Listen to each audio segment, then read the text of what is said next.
It's Nick Caserio, Mike, the second-year general manager of the Texans, talking about the inquiries that the Texans got for Deshaun Watson. We all know the Cleveland Browns did what no NFL team has ever done. That is guarantee a $230 million contract, all years guaranteed, fully guaranteed contract for Deshaun Watson, richest contract in NFL history. And, I can see that Caserio is sitting there relaxed in this polo, and he's answering questions, and it's probably the most relaxed he's been as a general manager of the Texans, because now he knows what the compensation is for Deshaun Watson, and now Deshaun Watson is going on to another city, it's somebody else's problem. So for him, he's cool. Now, for Andrew Berry and Jimmy Haslam and Kevin Stefanski and the leadership of the Cleveland Browns, I think they're excited, but they're probably a little conflicted. I'll bet behind the scenes, I bet there are a bunch of high fives and, hey, we got it, we did it. We stuck with it, we were resilient. We got our guy, we got our quarterback, everything changes. But then publicly, you've got to be sensitive to the mixed emotions among your fan base. Now, let's just be honest. I think the majority of Browns fans are not conflicted. I think the majority of Browns fans are very happy they got Deshaun Watson. They got a quarterback. Okay, wait. When you say not conflicted, I thought you meant we're on one side or the other. Like conflicted would imply that, we're glad we got to upgrade at quarterback, but man, I don't know how to feel about having a quarterback with 22 sexual assault cases. That would be conflicted. 51.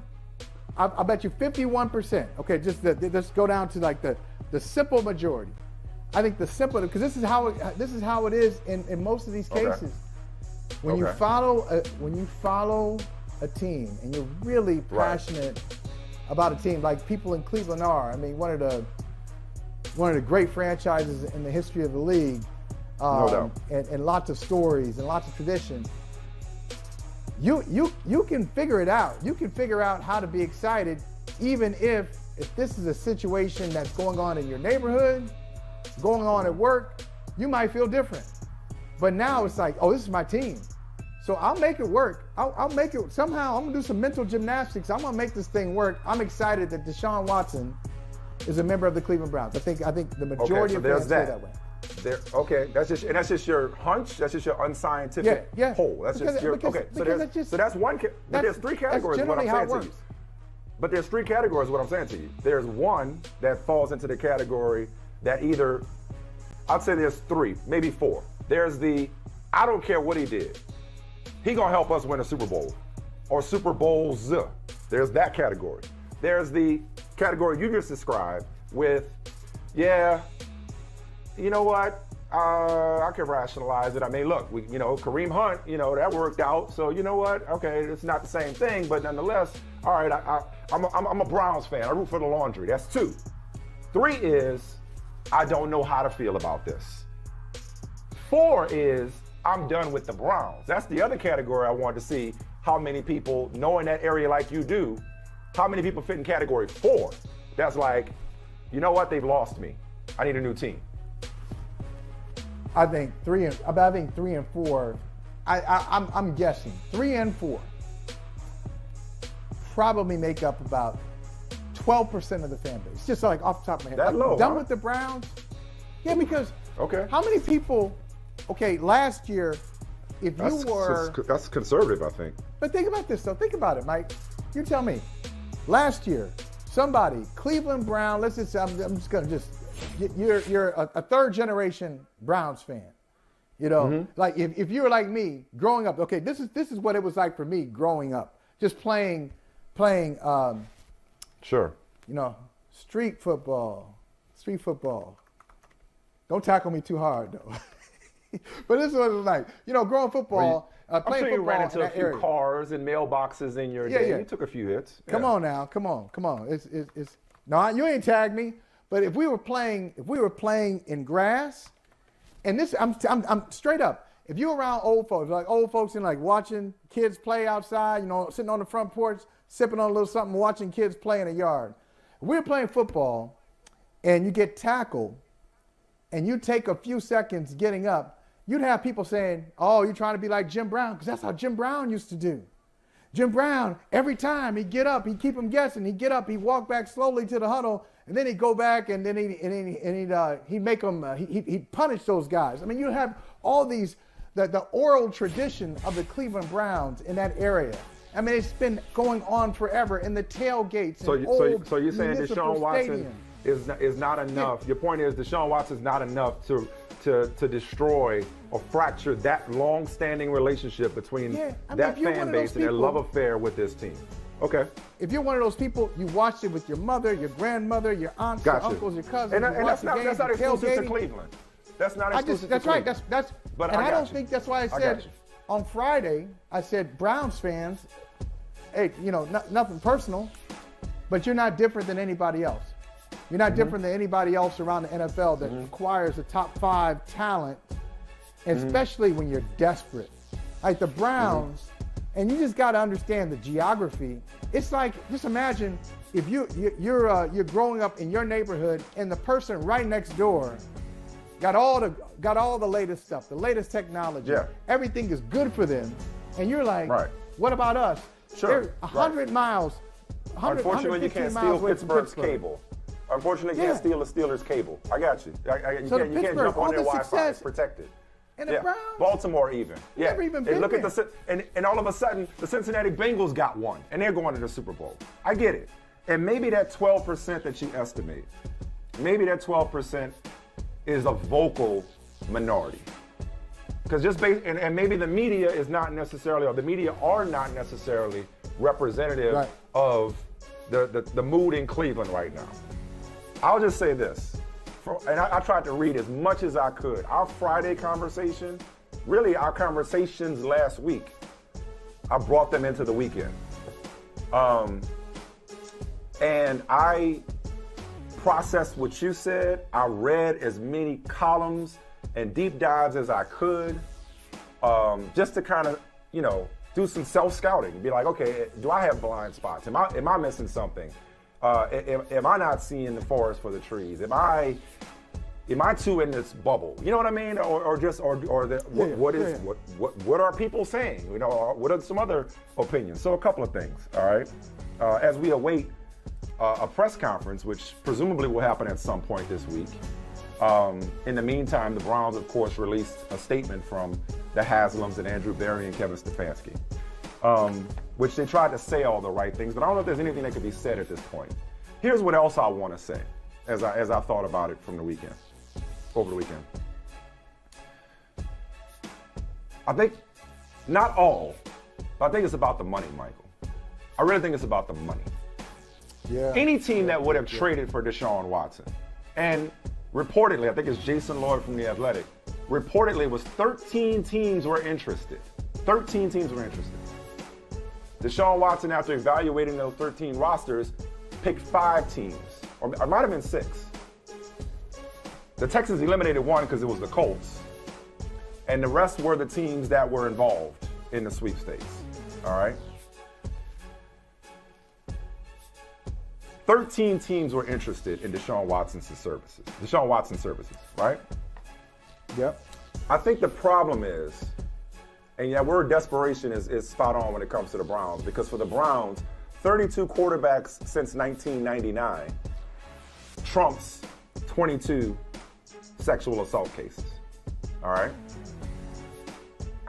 But when you give Deshaun Watson $230 million fully guaranteed, when you give him a $45 million signing bonus, when you reduce his 2022 salary to $1 million to protect him against an eventual and perhaps inevitable suspension, which more or less co-signs his innocence.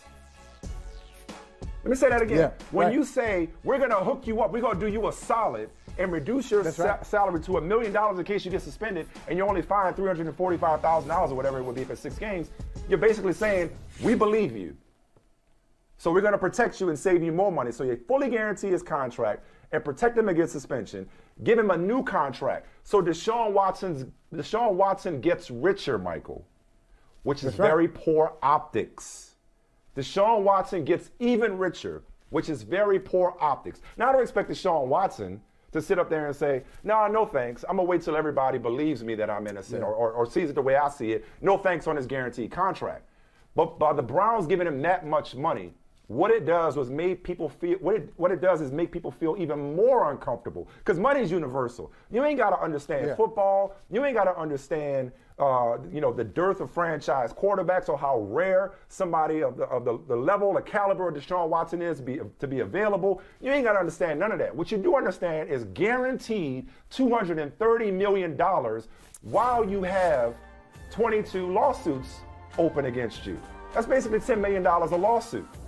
So the idea of somebody winning under these circumstances is really what rubs people the wrong way.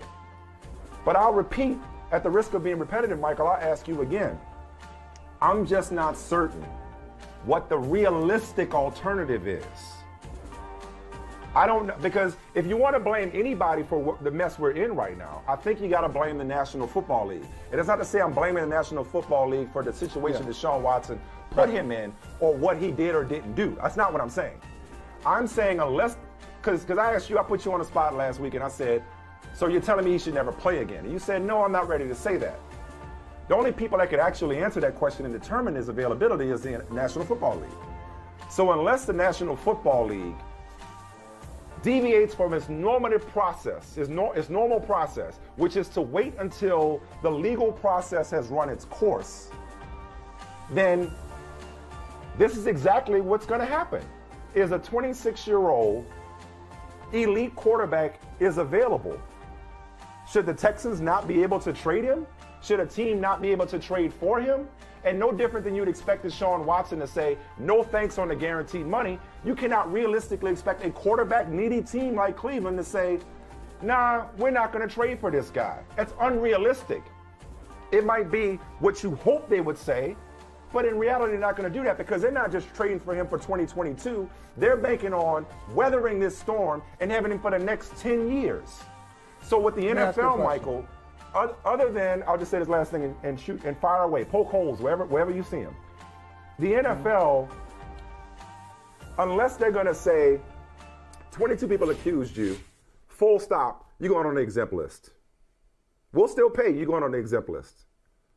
Unless they're going to do that, which they've never done, Deshaun Watson has every right to not only defend himself in not just the court of public opinion, but the actual court system, and see the legal process through, even if it goes all the way to a civil trial.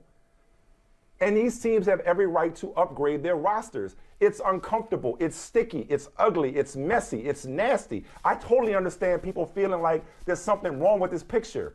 There is. But I just continue to humbly ask, what's the alternative? Eventually, he's going to be suspended. Eventually, he's going to probably write a big fat check, or maybe not. I don't know. But in the meantime, what's the solution? We know the problem. Everybody's got a problem with the optics. The optics are poor when Deshaun Watson gets richer in this process. I get it. What's the solution? Yeah, a couple of questions. A question before I get to the two other things I want to say. The first question is, and you bring up and I'll answer it quickly, unless it's rhetorical. No, it's not. No, two questions. I want to get your answer on it. Okay. I won't. I'm saying I won't keep it when you ask it. I'll make it quick. Yeah, got you. First one is, do you think that the money? Because I agree, the money was that was the last straw for a lot of people. Like, oh, wait a minute, they traded for, and they did what?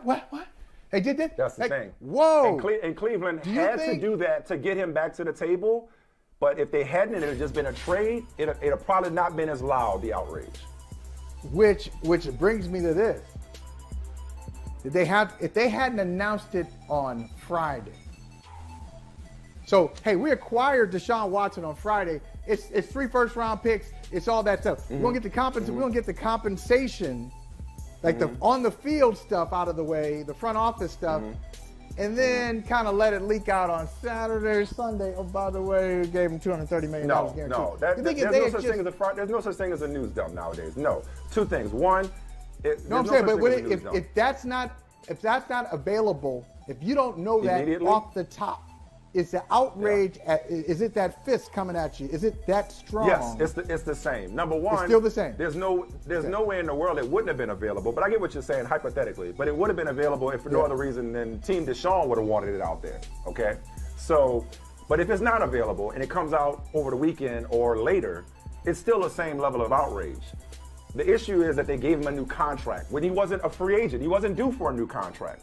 So basically, you're trading for a guy with this baggage, taking on this baggage as your own problem, and then on top of that, giving him this money. But the cold, hard truth of the matter is, Cleveland doesn't get him without giving him this kind of money. Back to you. Oh, that's right. Oh, yeah, it was about the money. And the other thing I want to say, and this is, you used the word, you asked twice in different ways. You said, what's the realistic alternative? Then you said, what's the alternative? So I can answer the alternative. I can't answer, my answer is not going to be realistic. The alternative is some general managers say, I'm not going to do it. Some quarterback needy general manager says, no. It sounds like not many did. Again. Right. Exactly. That's why I said I don't think it's realistic. Yeah, 13. That's, but somebody, how many teams need a quarterback? Yeah. Somebody says no, and they put it out there. Hey, were you guys involved in Deshaun Watson? No, we weren't, because it doesn't live up to our organizational standard, blah, blah, blah, blah. You say what you got to say. But the fact is, that doesn't exist in the NFL, and this is what I really want to say. That's the lead up to what I want to say, and that is the NFL does have a language problem, and I think we should translate, Michael, because we know what it is. The NFL speaks euphemistically all the time about character and football being important to him and intelligence and all these things. No. They're not really talking about character. So that's where football character. Yeah. If you exactly. right. Yeah. So if you're a casual fan, casual fan, they're not talking about what you think they're talking about.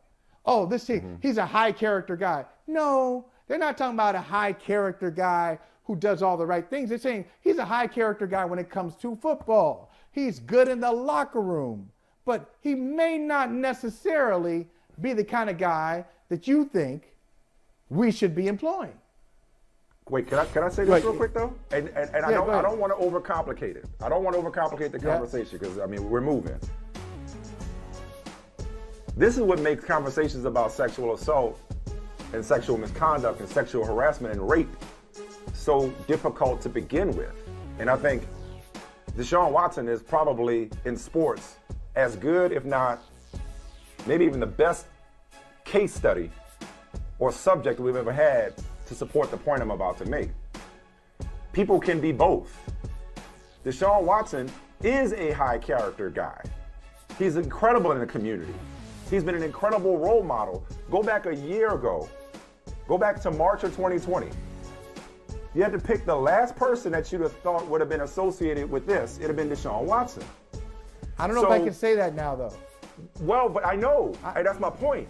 That's my point. It's like part of our evolution as a society is realizing that somebody can do all these great front-facing things and still be a monster behind closed doors. I'm not saying what Deshaun Watson did or didn't do. I'm saying Deshaun Watson can be both the high character guy in certain areas of the community and his life, and the person. He can have the appearance. The appearance. Well, the appearance. And that's part of your character, and still be a person who 22 women have accused of sexual assault and sexual misconduct. That's another thing we got to reconcile. And what ends up happening is people are married. We talked about this with another high-profile celebrity who shall remain nameless in recent years.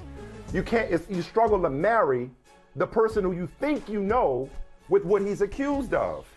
And that makes it difficult, and that's oftentimes why the alleged victims and accusers get put on trial. I just want to point that out, that there's football character, there's community and personal character, but that person with upstanding personal character who's active in the community can also be guilty, is capable of being guilty of some horrific things.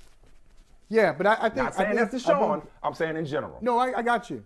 And I think the NFL is not going to change the way NFL general managers, NFL coaches are not going to change the way they describe players. That's not going to change. But we as fans and members of the media, I think we're going to have to go in there and untangle and say, well, I don't know about that. I don't know if I want to say it that way. Just because they say it, I don't want to come back and parrot what they're saying about character, because I can tell you this. If I'm Baker Mayfield, I'm angry. I'm really angry. And I know I know the legal system in the United States, but I'm angry that somebody in the organization said, I'm immature, and they need an adult in the room, and they replaced me with somebody with 22 civil cases outstanding. So again, for him, it's optics. Right. It's awful. Optics and completely different language. And I like the way Terry Pluto, give him credit, Terry Pluto, Cleveland.com. He's been doing it for a long time. Grew up in Cleveland. Guy's written like 30 books. I mean, he's all over the place. He's Mr. Cleveland. But he said this when the Browns, he said, look, somebody said it. He said, somebody in the organization said it. He said, I've known Chris Mortensen since the 1980s. We were both covering baseball. He's a man of character, but he means it in a different way than the NFL does. He's a man of character. He doesn't make stuff up. Somebody in the organization said that about Baker Mayfield. And then the day after or 2 days after, spun around and traded for Deshaun Watson. So we just got to understand what they're looking for. What they're looking for is not always, it's rarely what we're looking for. And when teams are doing well, we kind of gloss over all this stuff. When teams are winning, what do they say? Hey, we're playing for each other. This is a family. You know, like you hear all the cliches over and over. And it's great. And it all sounds good, and you love it. When your team goes to the Super Bowl, you think you got a bunch of great guys in the locker room. They all get along. They're all friends, all that. And then I don't know. Yeah. I don't know that most people fall for that. I don't know that most people believe or care, for that matter, that every player on their team is an upstanding citizen. And even that word adult, I get how ironic and how insulting that is. And we talked about this last week. But context is important. And I'm saying, and this, again, this is not a commentary on Deshaun Watson, or even on Baker Mayfield for that matter. But from the Browns standpoint, they're not talking about what kind of family man are you, what you do in your personal life. And I think, and I appreciate everything you're saying, that we have to distinguish between the two. But for them, adult behavior is a quarterback that is a true leader and can bring the team together internally. I think we could look at this from more than one standpoint and understand what we're talking about here. Well, what's leadership? Not when you go home. It's not when you go home, but it could be more than one thing. It could be more than one thing, is what I'm saying. If you were a general manager, you may want a quarterback who does everything right, and you ain't got to worry about what he's doing when he's out away from the facility. Ideally, for a face of your franchise, that's what you want, right? But in this case, the quarterback that they had was somebody who had maturity issues from a, wait for it, football character standpoint. The average person, the casual person, the person who doesn't follow pro football sees adult and is like, oh, that's insulting. But if you understand football, which I know you do, then you understand, wait a second. Like Deshaun Watson, just like I said, like Deshaun Watson can be great in the community at the Boys and Girls Club and feeding the homeless and all this different stuff, and still potentially be guilty of the horrific things of which he is accused. Likewise, Deshaun Watson can have those things going on off the field and be the very adult that the Browns are looking for. But I do want to go, with the time we got left, I want to go to this one thing with you. You say when the team is doing well. I want to ask you this, and this is not rhetorical. And I think I know where you're going to go with this, because I said last week and I'll say it again. I really believe that a lot of this has to do with the fact that the court of public opinion, for the most part, has already convicted Deshaun Watson. But sentencing has been delayed. Some have acquitted him, but sentencing has been delayed. In other words, I think people, because these cases are still open, they haven't been settled, they haven't been, that obviously, 22 is 22. But I'm saying, like, no, that's part of it. No, you're right. But I'm saying on top of that, they haven't been settled. The alleged victims have not had their day in court. The accusers have not experienced justice. It's still an open situation. He hasn't been placed on an exempt list. He hasn't been suspended. All those things, I think, contribute to it. Whereas if it's settled, if, you know, a judge finds him based on a preponderance of evidence liable and orders him to pay damages, if that were to happen and time passes and this happens, I think it's a little different. I do think people are going to bring it up. Of course, it's forever part of his story. Right. But I think what's adding to it, much like I said earlier with the money, what's adding to it is the very uncertain nature of where this is going. So here's my rhetorical question, and then after your answer, we could take a breath and take a break. Was this juice worth the squeeze at the end of the day? And by that I mean, not necessarily was the reward worth the risk to a certain extent, but I just wonder if the success, if the inevitable, the presumed, the assumed success that the Browns will now experience, adding a great quarterback to this great roster, let's say they win a Super Bowl or two, is all going to really be forgiven? Is it that simple? I know for the most part we look at Kobe Bryant, rest in peace, or Ray Lewis, or Michael Vick, and Ben Roethlisberger, and eventually these people moved on, especially if you win. If you win in pro sports, people move on. That's unfortunate. Is it going to be that simple in this situation? And should it be that simple? You said unfortunately. Should it be that simple in this situation? No, it will be that simple. It shouldn't be that simple. But that's you've got so many examples of teams winning with some characters who are questionable. And if they win, their fans will stick up for them. I don't care who it is. You mentioned Ray Lewis the other day. Ray Lewis, okay, they won. That was enough. Like on and on. And so if Deshaun Watson wins a Super Bowl or two, people will move on, and we will get beyond the questioning that should be happening of our legal system. We'll get beyond, wondering why it is so difficult for women to get the justice that they deserve. I'm not talking about in general. Now, I'm not talking about in this case, just in general. Our legal system when it comes to women. So I think people will. Hey, thanks for watching Brother from Another on YouTube. Make sure you hit subscribe before you leave, and be sure to watch us 3 to 5 p.m. Eastern Time on Peacock. Appreciate you.